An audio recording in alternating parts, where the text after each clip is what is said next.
I was thinking about picking up Call of Duty Modern Warfare 2 so that I could play with my friend Ben. Back in the day, the two of us used to have a great time playing Battlefield 3 and Call of Duty Black Ops. We still game together today, but it had been ages since we'd played a shiny new FPS around release.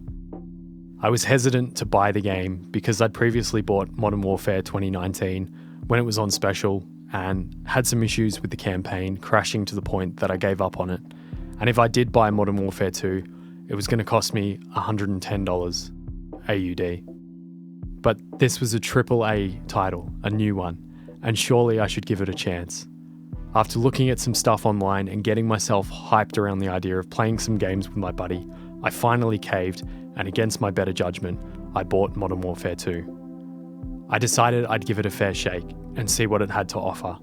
On my first day, I had some graphical issues with some white flickering, but an NVIDIA driver hotfix update seemed to fix that, and I got the impression that the gunplay and movement was fairly solid and that the game had some solid mechanics. I still hold by that assessment, and I'd like to start this review by talking about the good. The graphics are gorgeous. The cinematics are beautiful. It comes close to looking real in some parts of the game, and overall, I really enjoyed the visuals. I also liked how cinematic some parts of the regular gameplay felt. The gunplay and movement feels really tight, and it feels pretty chunky when you get a kill. Racking up a few kills or a score streak also feels good, and it's pretty satisfying calling in your streak rewards. I also really like that score streaks are a thing. It makes playing the objective a much more fun and engaging prospect because you can still have a chance of earning a streak reward even when putting yourself in a more vulnerable position. It was fun teaming up with friends for a few rounds of multiplayer when it worked, and I really enjoyed the co-op missions. It's a shame there were only 3 of them. I particularly enjoyed it when my friend Ben and I completed a more stealth-oriented mission by getting into a firefight with every enemy we saw. The AI didn't really seem very competent at times, but the shenanigans were fantastic. You know what? Alright, you stay there. Yeah. Because it's in this room, so... Is it? Okay, cool. It's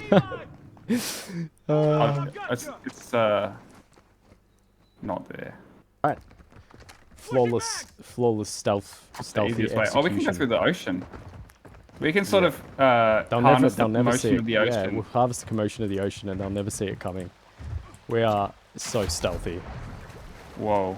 Then a shark just eats us. How good would that be? Yeah. Or a crocodile or something. There's like a laser trip mine underneath the water. Bang. Whoa, take your night vision off. It's sick. Oh my god, dude. Oh yeah. Oh wow. Cool. Yeah. Holy shit. Holy shit. That is dope, dude. I know. Oh, here's our chopper. Oh yeah, there's our guy. Okay. Let's go. Fucked up our ride. Whoa, that's sick. The parts I managed to play from the campaign were pretty fun. I got to experience the full gamut you'd expect from this kind of FPS title. Firefights, stealth sections, sniping sections, vehicle sections and more. But this experience was ruined by the issues I encountered. I'll talk about those soon, but first, another good thing. The maps overall felt pretty average, nothing really stood out as amazing, and only 1 or 2 maps felt bad. There were a lot of angles on maps, and sometimes the spawns were pretty bad, resulting in insta-deaths after spawning, but overall pretty average. This all made the ground war mode feel that much better. Perhaps the most fun I had with Modern Warfare 2 was in the ground war mode. Ground war feels like a more arcadey version of Battlefield. A large map with points to capture and hold, and a variety of vehicles fighting it out while foot soldiers scatter about the place and get caught up in firefights. My buddy and I jumped on for a couple of rounds, and during one of those, we decided to try to hold a point, and it was great. We had determination, we had a dream, and most importantly, we had a lot of fun. We did like 99 damage to 2 of them instead of just killing one of them. Where were they? In the doorway, or? They're on the. Oh, whoa. They're like all over those other buildings on the other side of the road. They're just scattered. Yep. Like literally, like first floor on the, in the. I think they're moving on to just all over the place. angles. Yeah. Ground floor. Yep, you're down, Nice. you're down. Alright, bringing in a UAV.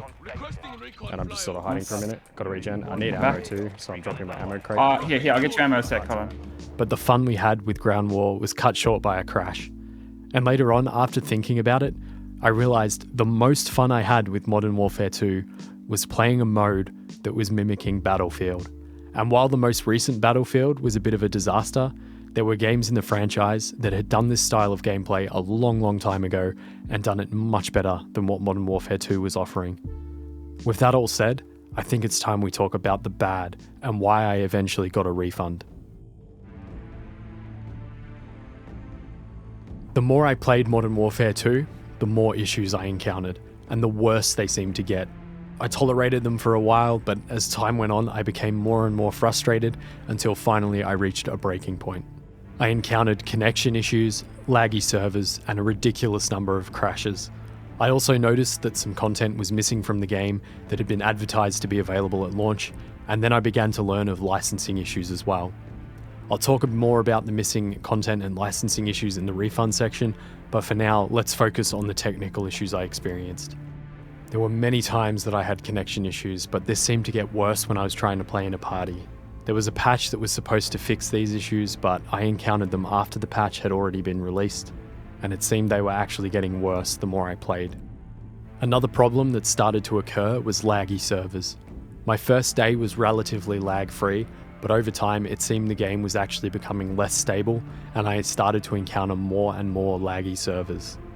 It can be funny at first, but it starts to become very frustrating when you've been wasting time trying to connect to a game with your party, and then when you finally do get into a server, it starts to lag like crazy at the very moment you've started to enjoy yourself.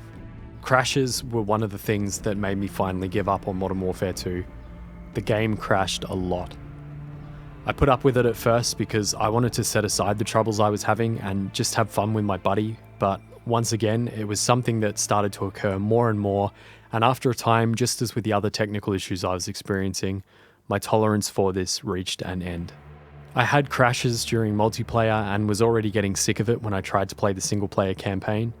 Within the first 5 minutes of starting the campaign, I encountered a crash. I'll talk more about the crashes soon, but I also encountered a couple of minor issues and annoyances during the campaign that I want to discuss. An issue with textures not loading correctly on one mission, a performance hitch every time a checkpoint loaded on a stealth mission, which made it hard to avoid detection, an incorrectly labelled achievement on the same mission. I tried to complete the mission without firing a gun, and as far as I knew I had done so, but apparently a crossbow counts as a gun. I also thought that overall the AI seemed pretty brain dead, and that a lot of their actions and responses to their environment seemed very scripted. I was playing through the campaign on veteran difficulty, and allies didn't really help me much and would usually just stand there, maybe occasionally firing off a shot or killing a single enemy, until I cleared out the rest of the enemies, and then the next movement script would trigger for them. There were even times where they let an enemy walk past them and allowed that enemy to ambush me from behind.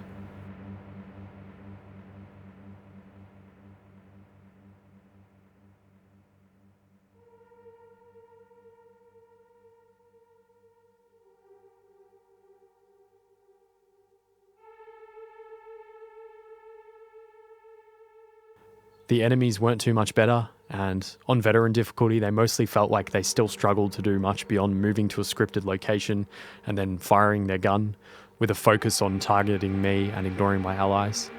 On veteran difficulty they were also wielding very high damage laser beams and seemed to always know exactly where I was and be able to lock on instantly and fire their gun even when seemingly suppressed.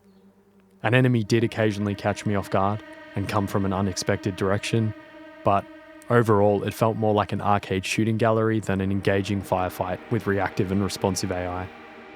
While mildly frustrating or immersion breaking, these issues only slightly detracted from the overall experience.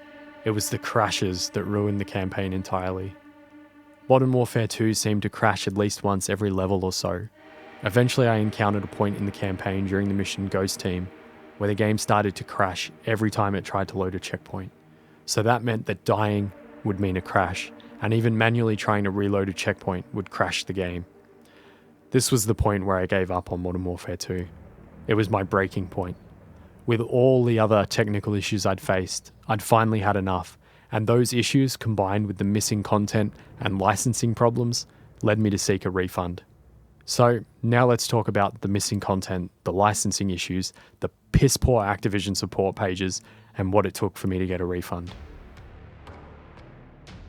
First, let's establish what advertised content was missing from the game and discuss the licensing issues. The Tier 1 game mode, or Hardcore mode, which in the past has actually been one of my favourite game modes, was advertised as being available at launch in an Available at Launch blog on the Call of Duty website. This blog was then altered after the launch of the game to state that the Tier 1 game mode would actually be made available with the release of Season 1.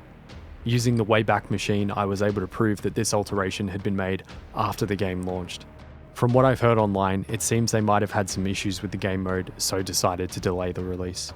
I might have found this acceptable if I was playing an early access game or even a beta, but I wasn't, and I had paid a lot of money for a feature-complete experience.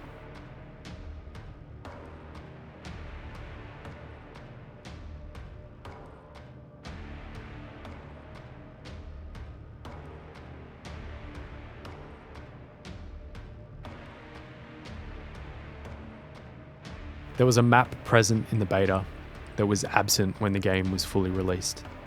That map was Valderas Museum, and at the time of making this video, it's still alluded to in advertising material on the Call of Duty website. Quote, "Maps. Get ready to play in a variety of settings from a small bustling marketplace to a modern museum nestled in the foothills of the mountains. Modern Warfare 2 will hit the ground running on day one, ready to welcome newcomers and fierce competitors alike." End quote. Note the mention of a museum and the mention of day one.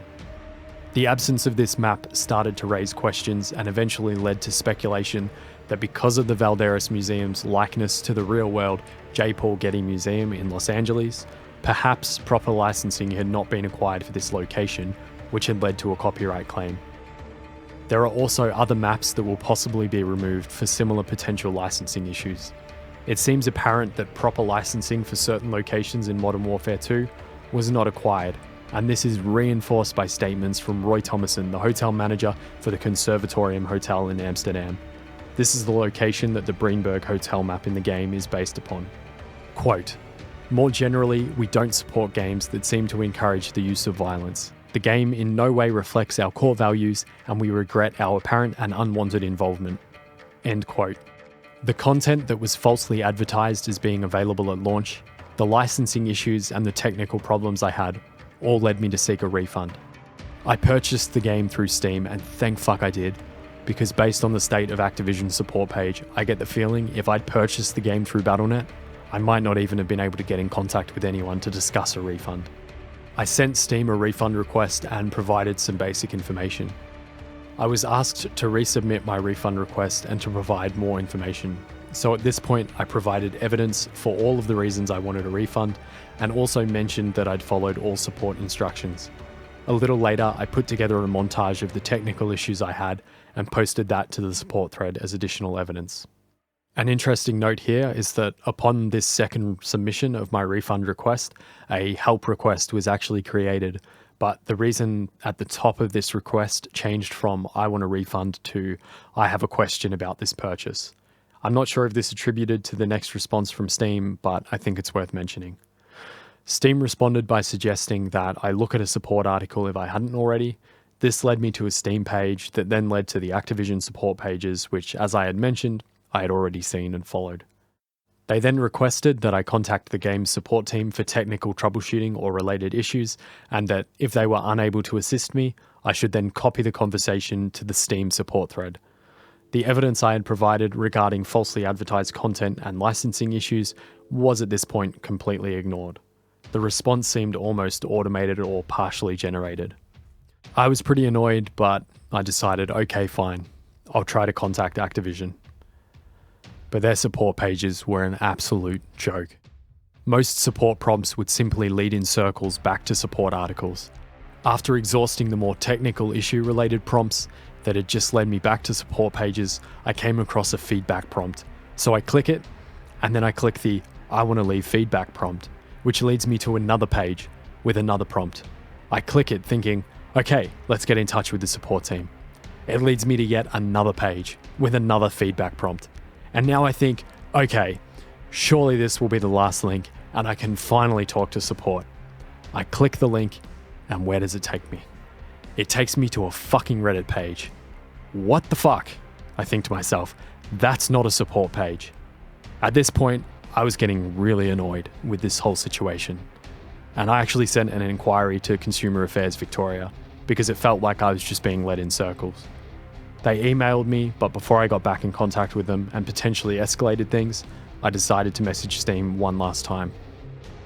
I mentioned once again that I had already followed all support instructions. I explained that I had been unable to contact Activision support. I pointed them once again to the evidence regarding false advertising and licensing issues, which they had seemingly previously ignored. I reaffirmed that I was seeking a refund and did not need technical support, and that the game had not met my expectations. I also confirmed that I had followed all additional instructions requested by Steam. They responded the next day, telling me that my request was being passed on to another department. And a few days later, they gave me a full refund. This process of getting a refund became a frustrating, stressful saga, and I was ready to escalate things if I needed to. But thankfully, I've got my refund and the issue is resolved. While Steam's initial responses were frustrating, I think ultimately, once the right department saw my refund request, they were fairly swift in giving me a refund, and I'm thankful for that.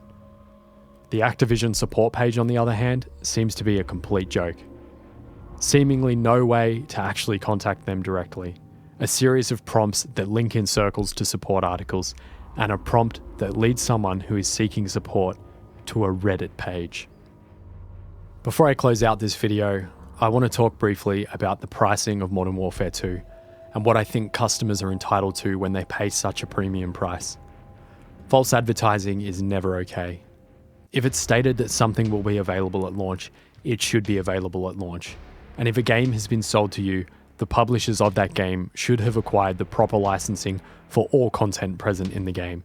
As a consumer, you should not have to worry about content being removed after you've made your purchase. These issues are unacceptable, as are the technical issues. I might be inclined to be more lenient in regards to technical issues if this was an indie early access title that I'd paid $30 for, but it's not.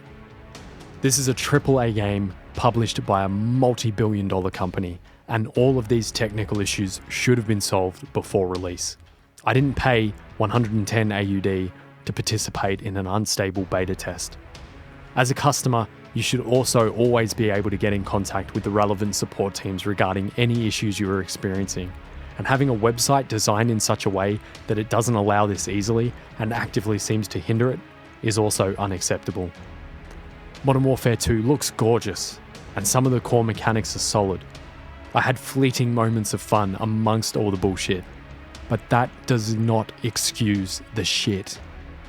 The whole experience became more frustrating than fun, and I am so relieved that with a bit of effort, I was able to get a refund. I was already pretty wary of companies like Activision, but this experience has left me with even less trust in them and the AAA space. And while ultimately things worked out for me in the end, I think it's important to hold companies accountable for this crap and make sure the public knows about it. And if you're someone who's thinking about getting a refund, I encourage you to do so. The only way to stop this sort of shit continuing and to stop it from getting worse is to show companies that you won't accept it. Whether that means not buying a game or in this case, seeking a refund. Anyway, that's it for this video. Let me know down in the comments what your experience has been with Modern Warfare 2. Thank you to the legends supporting me on Patreon. I really appreciate it. And thank you for watching. Have a good day or night, whichever it may be, and I'll see you in the next video.